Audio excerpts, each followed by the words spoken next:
Hi friends, ఈరోజు నిమ్మకాయ కారం.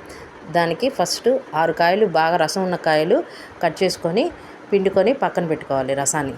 ఈ రసం పక్కన పెట్టిన తర్వాత దాంట్లో 1.5 స్పూను ఉప్పు, 2 స్పూన్ల కారము వేసి బాగా కలదిప్పాలన్నమాట. కొంచెం మెంతుల పొడి, కొంచెం మెంతుల పొడి వేసేసి బాగా కలదిప్పాలి. ఇది మొత్తం మిక్స్ చేసిన తర్వాత ఇప్పుడు కొంచెం బెల్లం వేసుకోండి. ఇది ఉప్పు కారాలు అన్నీ బ్యాలెన్స్ చేయడం కోసం కొంచెం చిటికెడు బెల్లం వేసుకోవాలి.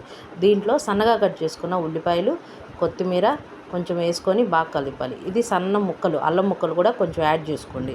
మొత్తం మిక్స్ చేసుకున్న తర్వాత దీనికి ఇప్పుడు తాలింపు పెట్టాలి. ఒక బాండీలో నూనె వేసుకొని పచ్చిశనగపప్పు, ఆవాలు, జీలకర్ర, మినపప్పు, ఎండుమిరపకాయలు వేసి బాగా కలదిప్పండి. దీంట్లో కొంచెం ఇంగువ కూడా వేసుకోండి.